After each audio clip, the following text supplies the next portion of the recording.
So just as everyone was about to make their Gear of the Year list for the end of 2023 and reflect on all the gear that they've released this year, Kemper decides no, they're not done yet, and they released the Kemper Profiler Player. All right, so what is it? So basically, this is a multi-effects unit. I see a lot of people comparing this to the Tonex. I don't think it's comparable to the Tonex. It is more than that. It's a multi-effects unit. A lot of people don't think of Kemper as having effects, but they do. This is more in line with an HX Stomp or a Boss GT1000, something around that similar size and form factor. The sounds you get from here are top notch. I didn't have to spend a lot of time really tweaking anything.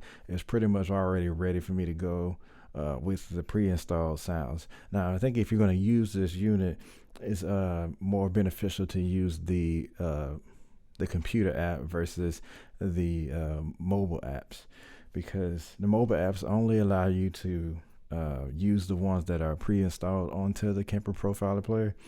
If you use the one that is on the desktop version, you get access to all of the library that is in the Kemper Rig Manager on the laptop. So for my first sound, I'm pretty much going to use this with a clean setting and then maybe an overdrive setting. So really I only need 2 rigs. So I have 2 rigs that I'm basically going to be using, one being a clean one and the other one being an overdriven amp sound.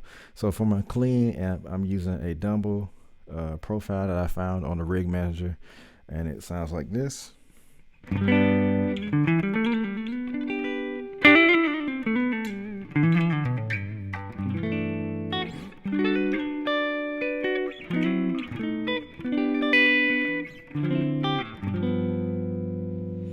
Yeah, so just clean, dynamic sounding.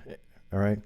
And then within this rig, I have 2 effects that I've set up. Now, here's some of the limitations that I kind of have a problem with, is that you have 2 effects blocks that you can put before the amp and 2 effects blocks that you can put after the amp. Now, the problem is, now you get 4 of those, but the problem is you can only trigger 2. So realistically speaking, on each rig, you're either going to have some that you're going to have to just keep on, and then 2 that you can trigger, or not use them at all and only use 2 effects at a time. That's a big problem, because the sounds in here are really good, but I want to be able to access a chorus, a delay, maybe a more washier reverb, and even a distortion pedal. But I can't turn on all of those effects with just this unit, because of the limitations with only being able to trigger 2 effects. So I had to limit the effects with just using an overdrive on this setting and a chorus. And here's the overdrive. It's a green screamer, they call it. And so it's kind of that 2 screamer thing, aggressively mid. And it sounds like this.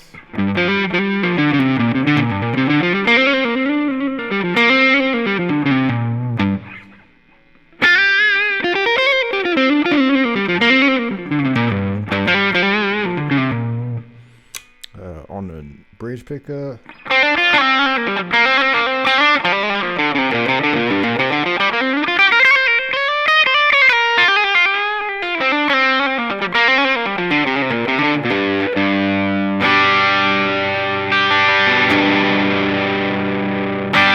yeah, so really good sound off bat. And again, I didn't have to do much today, just alter the tone maybe a little bit, but it already just sounds good. All right. And then on my trigger down here, which I can actually press via the foot switch, I have a chorus, and it sounds like this. We'll leave that overdrive on.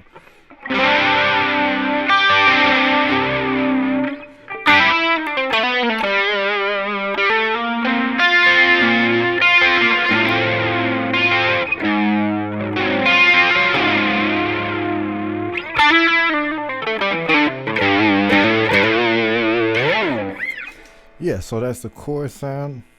And here's what gets into some of the more of the limitations with this unit. Now, you see how I had to trigger the overdrive with my finger by touching that knob down here. Oh, sorry, that button down there. Right? The problem is I can't utilize another foot switch, because right now I have the foot switch set up to go up or down, in the rig and just one effect that I can trigger by the foot switch. So you can see now that it's even more of a limitation issue now, right? Because if I sacrifice another button, then I can't go back to my original rig without triggering it by hand. If I sacrifice a button. So these are some massive problems with this that I don't see anybody talking about. But we're going to push on further into my next sound. Now this is when I go to the next rig. You see me trigger it there, right? And you see the button go to number 2, right? So this one is a Plexi style amp, and again, this is like my overdrive distortion amp.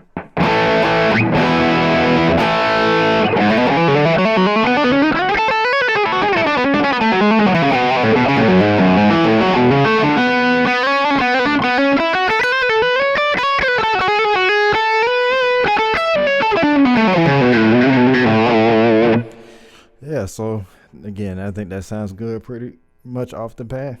And on here, as the effect that I can trigger in the middle is going to be delay.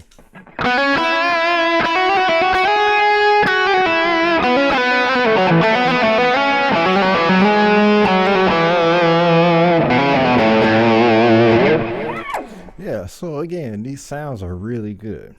And as you can see, another thing that I want to mention, which goes back to the only being able to trigger one effect at a time via having to sacrifice one of the switches, is that there's only a system foot switch setting. So these foot switches don't change via the rig. I think that's another issue kind of on there. It's because I come from the Boss GT1000, and these buttons can be configured any kind of way. But on here, they can only be the same button foot switch regardless of whatever rig you're on. It's just the same thing all the way around. So again, that's that limited functionality of this unit. All right, so let's talk about some more things that I kind of enjoy about this unit, because it's not all bad. Again, these sounds are top tier. I enjoy these sounds probably more than any other modeler that I've played in the past. I think these sound excellent. So some of the other things, as you can see, there's no screen. So you might think that you have to use the app, all the time, which in a way you definitely do have to use the app. But there are some things you can do on the actual unit itself before you ever need to touch the app, if you have to, right? So we're gonna go back to my first sound, right? So again, that was that Dumble style sound. I don't know why I switched it with my hand when I could switch it with my foot, when I could have switched it with my foot. But we're gonna go back to that Dumble amp, right? So again, this is just that clean sound amp.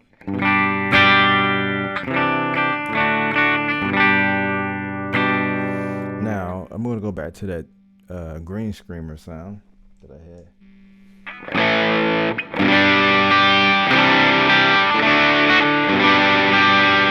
Now the cool thing about it, as you can see, there's a knob right there.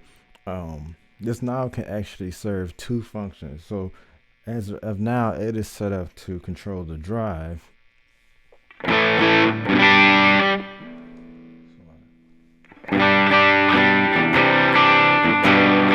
you can see, it gets a little more cleaner when I turn it down, and you can see the parameter switch when I did that, right? And there's also a secondary function. If I click it press on it while I move it, then I can control the secondary function, in this case being the volume. Right.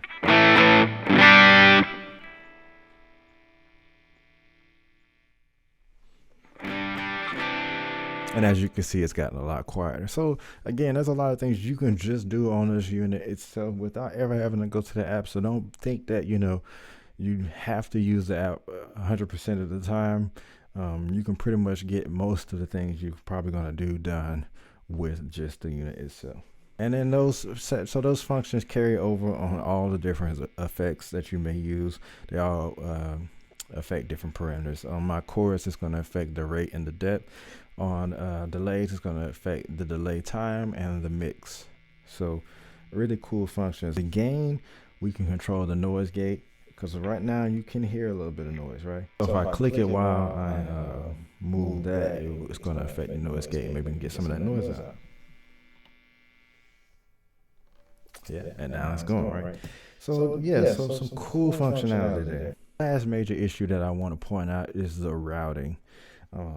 As I mentioned earlier, you can only get 2 effects before the amp and 2 effects after the amp that can only be triggered. You can only trigger 2 of those effects via the foot switches or the button on the Kemper player. Now, the problem with this routing situation is you cannot move that amp, the amp sim and the cab sim anywhere you want. It is fixed in the middle. So you only put 2 before and 2 after. Now that's a bit of a problem because again, I come from the Boss GT 1000 where you can move the amp sim and everything anywhere you want, regardless. You can make some major mistakes if you want to. It doesn't care. You can move anything wherever you want it to go. On here, you cannot do that. Now, the problem with that is this unit is meant to be used with other pedals. At least that's how I'm kind of getting it described to me. But if I cannot move, these effects around, then I'm kind of fixed with what I can do with this unit, right? Because generally speaking, if I'm using delays before this, it's probably not going to work with an overdriven sound, right? If I'm using delays after, then I won't be able to really utilize the modulation in here, because sometimes I want some of that modulation after some of those effects. So it's really like limiting you on where you can put the pedal order, basically.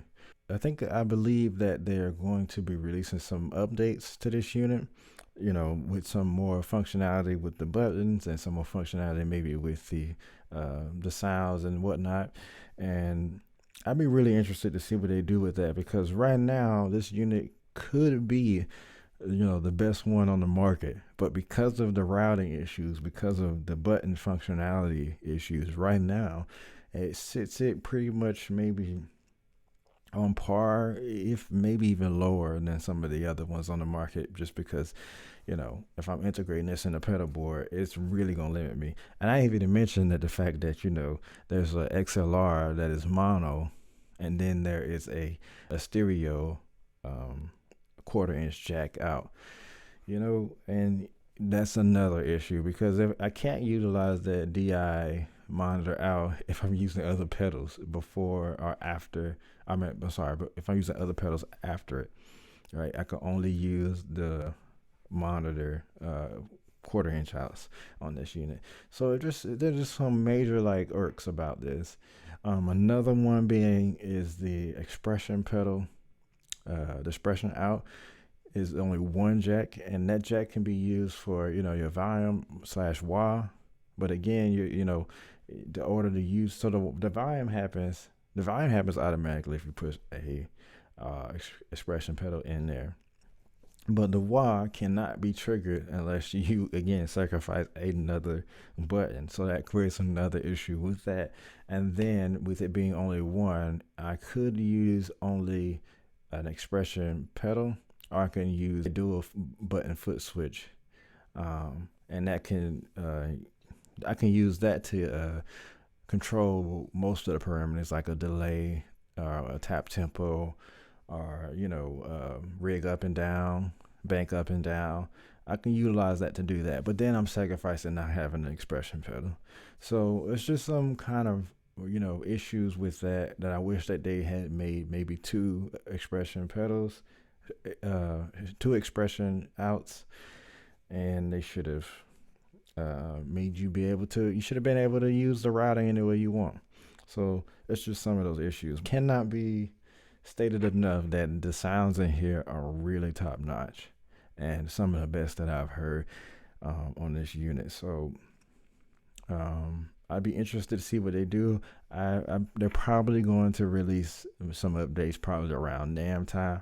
At least that's what I'm thinking.